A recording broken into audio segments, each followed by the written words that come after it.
How do students pick their spots? When I have students first come into my classroom during registration, they are all in awe of all the different flexible seating options that I have.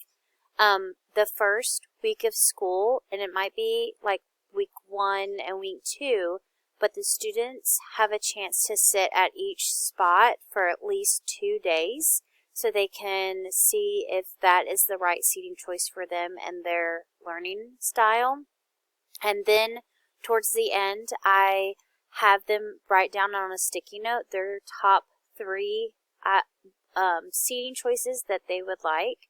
And then based on what I observe as a teacher as well during those 2 weeks, I kind of also have an input of where exactly I kind of want them to be. And then I assign the students the seats.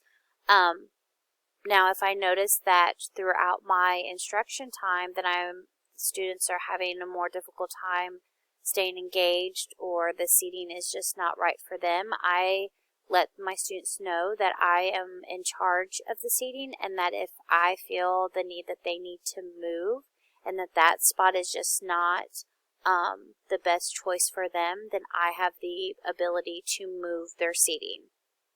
Question 2, does your school provide funding for your flexible seating? No, that is the one downfall of flexible seating. It is very costly. The money that I get from the school each year, I usually spend it on supplies, and I have to spend my own money on the yoga balls, and on benches and chairs and cushions. And you also have to understand that sometimes your flexible seatings might get broken throughout the year. So each year you are kind of buying new seatings to replace the ones that have been broken, or I've had a few yoga balls been busted. So it is costly, and that is one downfall of flexible seating that a lot of teachers that I have talked to that don't do flexible seating is that it's difficult for them to spend their own personal money on these seats when sometimes they just end up getting destroyed. So no, the school does not provide funding, and it's kind of hard to understand that this is an expectation for some principals in schools that flexible seating should be used, but then we're not getting any money to be provided these different types of seating. So yes, it does get very expensive. Question 3, how do parents feel about flexible seating? I've been doing flexible seating for about 5 years now. This is my first year where I've had a lot of parents complain about flexible seating. They don't like their children sitting on the floor.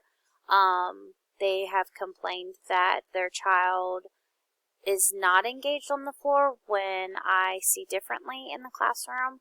A lot of my parents have requested desks for their child. They don't want them sitting on the balls, even though the child, with the observations in the classroom that I've seen, the children are fine in their seatings. But you do have those parents who do the things the more traditional way and like the seats, or like the desk and like the blue chair. And that is perfectly fine. So I just try to accommodate the parents for that child if there are any complaints. But usually when the parents actually do see all the flexible seating, and during my open house I kind of provide them about how flexible seating can increase engagement, can allow them more being accessible to move around the classroom, a fixed posture. They're more open to the idea of having the flexible seating, and they're kind of in awe of it as well. So I've only had a couple parents complain. This is my first year of parents complaining, but then I just make adjustments to make it work for them and their child. Question 4, how do you come up with rules and expectations for each flexible seating? I will say that throughout my years of using flexible seating, that I've had to adjust my rules and my expectations. I will say at the very first year that I did flexible seating, I didn't really have any rules, and so that is when a lot of my flexible seating did get destroyed. I do let my students know that, you know, I am the person who can remove them from the flexible seating if I do not see that it is working for them, that I am the one that makes the final call of who and sits where and on what. We do, as a class, as a community, come at the very beginning of the year after everybody has sat in their seating and everybody has their seat. We make a chart of what is expected, of how we treat our seating, how we should behave in our seats, and that kind of builds a community as well, because I'm trusting and I'm telling my students that I am trusting them to sit in it appropriately, and then they're earning respect at the fact that, you know, I am a classroom that does allow students to sit in these great ways. So it builds trust between us. We come down, we make our own rules and expectations, and it differs from year to year because not every class is the same. So you also, during those 2 weeks, kind of have to feel out how your class is. If it's a class that can't really handle it that much that you notice, there's probably going to be more restrictions and more rules and more higher expectations for those students, whereas a class that you've noticed that are more mature and that can handle it, it might be more lenient. So it really just it's just based on your class for that year. Question 5, where do student supplies go? In my classroom, each of my students has a cubby, and in their cubby they hold their caddy. So in their caddy they have their notebooks and their folders, and where they sit at each table, I have a smaller caddy that keeps the glue and the scissors and the pencils. My big large cabinet is a free-for-all. My students know that they can access that at any time that they want. There's the construction paper and extra pencils and extra markers and extra crayons. So if there's something that they need, it's also in there. But that, again, to buy more shelves for your classroom for the caddies to go, that is another purchase that you would have to make. But I have tons of baskets, tons of caddies, tons of cubbies, anything that holds, and it's all labeled and organized for them to have access to it. So that's where the students keep their supplies at. Question 6, what if students need a table to work at? Now, I do have, in my classroom, I do have about 4 tables.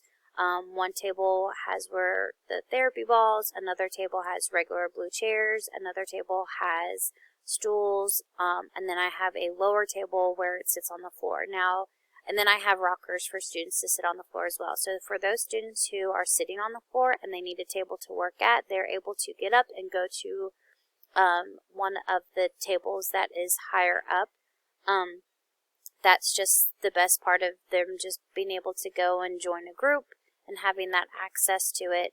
But I do also have a few desks in my classroom, but I have 4 tables to allow students to work for those big science experiments and group work activities. Question 7, how do you keep your room from being a mess? That is one thing, because I am a organizer. That is another expectation that I give my students, that if I'm allowing them to sit on the floor and sit in these different flexible seatings, that it is an expectation that they clean up the area around them. But there is some stuff that you just have to let go and learn to just live with. Being a mess, a classroom being a mess, you need to just understand that comes with having a flexible seating classroom. And the biggest question, question 8, is, have you found flexible seating to help students focus more on instruction, or does it become a distraction?